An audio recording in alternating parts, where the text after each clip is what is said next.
time to find out why Gordon Ramsay is always angry. I think we pretty much know the answer. It's an act because it's on TV, right? I've heard from countless amount of people that he's actually one of the nicest people. one of the nicest people. And I think and his anger is for the cameras. But hey, maybe we'll find out something that we don't know. Maybe he is always angry. We just don't know. I don't know. We'll see. Come on, Patrick. Because of shows like Kitchen Nightmares and Hell's Kitchen, we know that Gordon Ramsay is kind of a jerk. Get out of my way. Get out of my f***ing way. Get out of my f***ing way. Get out of my way! I'm not in your way! Get upstairs then! He won't tell me, he's got no balls. Why are you throwing that risotto away? Because it was on the shut the f*** up! Missy, come here, you fat-mouthed little stupid. Many people attribute Gordon's antics to a fake persona that he displays for entertainment. It's just a character, they say. However, when you consider the violent and abusive life Gordon had to endure, you'll understand where his rage comes from. Gordon's father, Gordon Ramsay Sr., was a violent alcoholic who Ramsay described as a hard-drinking womanizer. When his father was drunk, he'd either hit the children or throw things around the house. We had to run for our lives, he recalled. Oh. We spent many nights, weekends, hidden in the Department of Health and Social Security rooms. Although his father abused and neglected his children, his mother Helen suffered the most. She was beaten relentlessly, even when she was 7 months pregnant with Gordon's younger sister. Gordon and his siblings Diane, Ronnie, and Yvonne often sat cowering upstairs in their bedrooms while their mother was subjected to physical abuse downstairs. She often feared one day he might kill her. Gordon was already bigger than his father by the age of 12, but he never fought back. I don't know if I could ever have hit him. We were never big or strong enough to stop him. He had power over all of us. The crazy part is, the kids often spent time in Child Protective Services. Police would take their father away during his outbursts, but it was only temporary, as they would eventually return under the same roof as him. They could not escape. To make matters worse, Gordon's father didn't even support the family financially. His mother was a career nurse, and his father just worked various dead-end jobs. Dad would often have a fallout with someone at work and get fired, and because our home often came with his job, we would become homeless and have to move again. The family lived in roughly 16 different homes across England before settling in Warwickshire. As you can imagine, Gordon's education was negatively impacted due to his father's terrorizing presence. However, he found a positive outlet detached from his home life through football. He was aggressive on the field and could sprint really fast, which landed him a spot on the Rangers Football Club youth team. Gordon claims that he was scouted out. What? If my nigga wasn't a cook, he would have been a famous football player. My nigga would have been the star striker on Rangers. What? That's insane. What? One of his games by an Oxford United manager, which led him to being signed to the team. But an Oxford spokesman says otherwise. We don't have concrete evidence that he ever played for Oxford United, and none of those coaches around that time can remember him playing for us. This seems like a strange thing for Gordon to lie about, but nevertheless, football was a major passion of his. It was also around this time that Gordon was finally able to flee his father's abuse for good. His mother told Gordon and his sister Diane that tension in their relationship was worse than ever. She forced them to move out of the house for their own safety. At age 16, Gordon and Diane moved out and got their own flat together in Banbury, located in Oxfordshire, southeast England. But at age 19, Gordon's dreams of being a football player were destroyed, which was the best thing that would ever happen to him. After suffering a serious knee injury, Gordon enrolled at North Oxfordshire Technical College to study hotel management. During this time, he worked as a commis chef at the Roxton House Hotel. The commis chef, otherwise known as a junior chef, is at the bottom of the food chain, literally.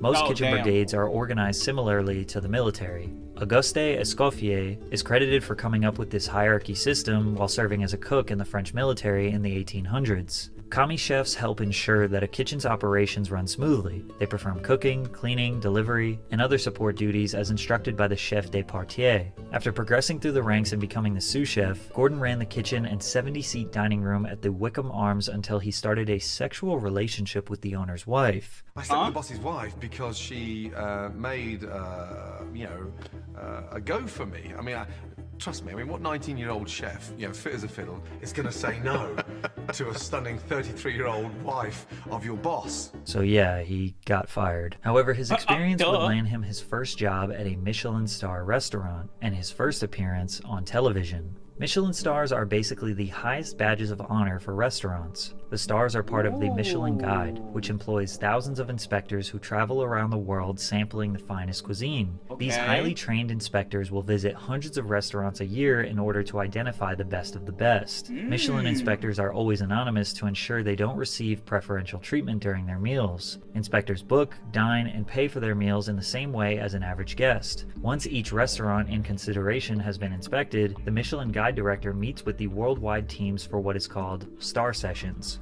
where the rating of each restaurant is debated. These sessions often last days, with each establishment considered one by one until a unanimous decision is reached. Restaurants can earn a maximum of 3 stars. Michelin quantifies 1 star as being high quality cooking worth a stop, 2 stars for excellent cooking worth a detour, and finally, the prestigious 3 stars represent exceptional cuisine worth a special journey. Ramsey honed his culinary skills at Harvey's in Wandsworth. This is where a legend was created. The executive chef at Harvey's was Marco Pierre White, who is not only world-class, but also considered to be the first celebrity chef. Marco has been rumored to have somewhat of a temper. He has admitted that sometimes he shouts and screams in the kitchen. Gordon says that Marco was brutal, allegedly one night even making a young Gordon Ramsay cry. However, this side of him is rarely seen when the cameras are on. On TV, he's more of an intense savage that struck fear into you without saying or doing too much. No, I didn't make Gordon Ramsay cry. He made himself cry. That was his choice to cry. After working at Harvey's for 3 years, Ramsey became more equipped to So there was a Ramsey before a Ramsey. What the fuck? handle the fast-paced and high-pressure trade of fine dining. He also probably learned that sometimes to run a kitchen you need to be aggressive, loud, and dominant. Yes, the 1998 documentary Marco shows a behind-the-scenes look at the chaotic life in the kitchen. Gordon is seen multiple times throughout the documentary calm, listening, learning, and getting a taste for what it was like to be on the big screen. Sadly, his family was still suffering. Gordon's sister Diane decided to return home to live with their parents. One day, their father threw scalding hot milk over their mother, who was in bed, punching and dragging her downstairs. Diane got her mother to the hospital, where they were referred to Women's Aid, a charity in the United Kingdom aimed at ending domestic violence against women and children. The pair found refuge in one of the charity's shelters for 6 months and got help sorting out Helen's benefits. Her husband had never given her any money, likely a tactic he used to ensure she would never leave. Helen and Diane went home to find the flat ransacked and a postcard on the mantelpiece warning, "One night when you're least expecting it, I'll come back and finish you all off." From that moment onward, the Ramsey family was finally free of Gordon James Sr. By his mid-20s, Gordon had already built a resume that would land him jobs working alongside world-class chefs in France, and then as head chef at La Tante Claire in Chelsea, a 3 Michelin star restaurant. However, Marco White would present something that would stamp Gordon's legacy permanently. In 1993, Marco offered Gordon a head chef position and a 10% share in the Rossmore. The restaurant was renamed Aubergine and achieved Michelin star status 14 months later. Gordon's cooking was so highly sought after that the restaurant had a waiting list of up to 6 months and bills averaging about €75 per person. By 1997, Aubergine won its 2nd Michelin star. Despite the restaurant's success, a dispute began between Ramsey and the business owners, who wanted to expand and turn Aubergine into a chain restaurant. Gordon didn't feel he could duplicate his cooking as a formulaic concept like most chain restaurants do. After many years of disagreements and legal battles, Ramsey announced his departure and handed in his notice. The entire staff at the restaurant followed Gordon and participated in a walkout. Ramsey later referred to it as Black Friday. He described the decision to set out on his own as the most important day of my entire cooking career, the most important decision of my life. Gordon decided to purchase and open his own restaurant called Restaurant Gordon Ramsay in Chelsea in 1998. What a name. Journey of opening his business venture paired with a television documentary series called Boiling Point. The series only had 5 episodes, but gave viewers a raw, behind-the-scenes look at Ramsay and his element. Along with his cooking methods and expertise, he tried to impress food critics in hopes of a 3rd Michelin star. Although the series was short-lived, Ramsay's vulgar language and hostile nature were on full display. and he quickly became known for his loud mouth and short temper in the kitchen. This guy got fired for drinking water. Standing in front of the fucking glass, drinking fucking water. In front of all the customers. Fuck off. But even with these explosive moments, it still feels tame compared to what would come many years later. After establishing his first restaurant, Ramsey expanded and opened several restaurants across the United Kingdom. He earned his third Michelin star in 2001, making him the first Scottish chef to achieve the feat and securing him a lifelong legacy. My nigga broke a record. My nigga broke a record. My nigga broke a record just like that. The first Scottish chef to ever get a 3-star, nigga, 3-star. And guess what? He did it multiple times, I bet. At the age of 35. His second TV show portrayed Gordon in a much more genuine and humble way. Ramsey's Kitchen Nightmares was a 2004 show where Gordon visited failing restaurants and helped to improve the establishments in just 1 week. He then revisited the restaurants months later to see how each business fared in his absence. Kitchen Nightmares was a huge commercial hit. Ramsey initially came off as quite relatable. He was very candid but still supportive in a positive manner and genuinely wanted to see businesses succeed. He used his time wisely, learning the staff's strengths and weaknesses and the town's culture surrounding each restaurant. He also used collective plural pronouns like we when describing each restaurant and what needs to be done, fully integrating himself as a part of the team and part of the solution, not merely operating as an onlooker giving directions. This Ramsey made for far more compelling television and left viewers excited about the food and entrepreneurship. The more poise and calculated attitude carried on to his next televised culinary show, Hell's Kitchen UK. The show created a competition between 2 kitchens featuring 10 aspiring chefs competing for a prize of €250,000, money that the winner could use to start his or her own restaurant. They were split into 2 teams of 6, 1 celebrity chef along with 5 members. And just look at the difference. Now what we're going to do? Right, can we taste now, please? That is the worst risotto. Oh man, I give up. That is shocking. No, I'm trying. My hardest, chef. Fuck. Oh man, what?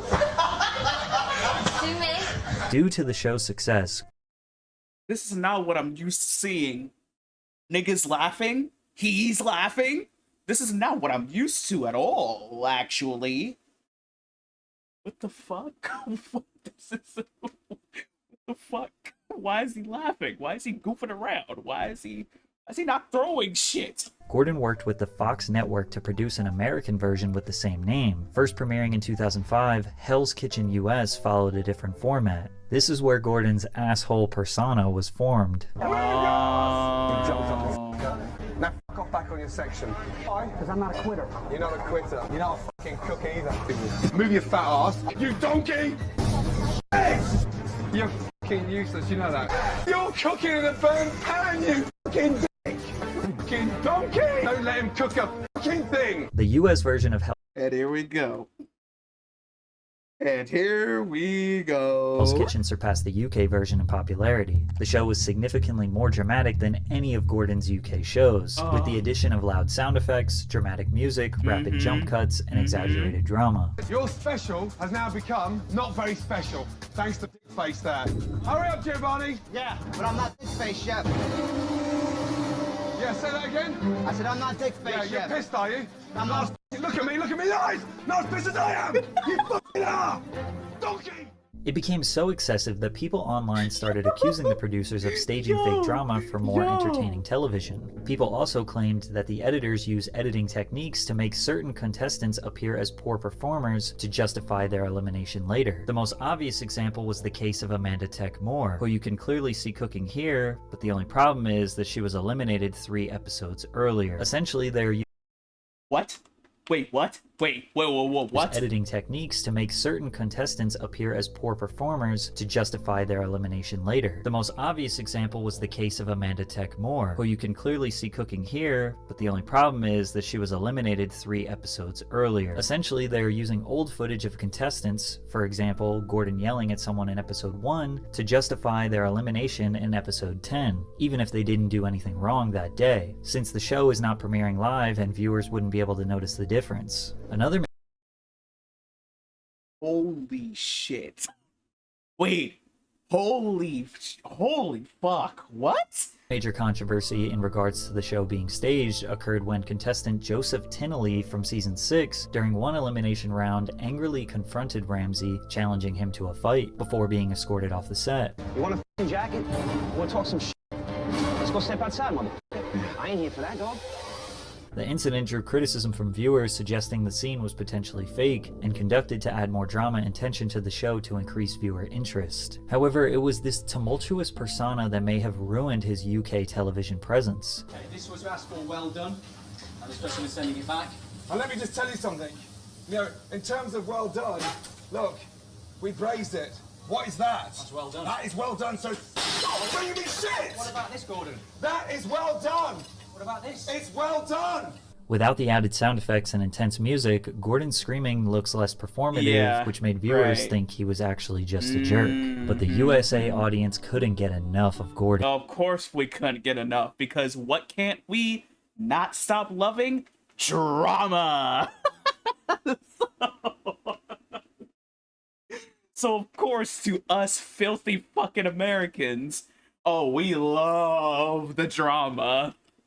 He was a rock star. He worked with the Fox network again to produce an American version of Kitchen Nightmares. First premiering in 2007, Kitchen Nightmares US followed the exact blueprint as the original, as the owners invited Gordon to spend a week with a failing restaurant to revive the business. However, like the US version of Hell's Kitchen, Kitchen Nightmares was more dramatized and featured Ramsey displaying a visibly short temper, regularly yelling profanities and insulting his staff. Gordon once even said the F word 298 times in just 2 episodes. What? When you saw those 2 Kitchen Nightmares condensed into one, last year when they had those 298 fucks, I wasn't proud of that. There has come a time when, at the age of 43, I'm getting a bit tired of the foul-mouthed bully chef. In that True, same I mean, interview, fair. Ramsey was adamant in his refusal to pander to elderly British viewers by trying to act like anyone other than himself. So on one hand, he admits he isn't proud of his excessive outbursts. On the other, he isn't just gonna act like a proper lad to please his UK audience. Plus, in 2017, he came out with a show called The F Word, so I don't think he really cares that much. There's your Both mention. versions of Kitchen Nightmares produced 7 seasons and were cancelled collectively in 2014. As of September 2021, Ramsey has accumulated a net worth estimated to be around $220 million, As with he an should. estimated salary As of he should. $225,000 per episode. Gordon typically earns roughly $45 As he million should. per year from his media and restaurant business. His shows account for more than 75 hours of programming and more than $150 million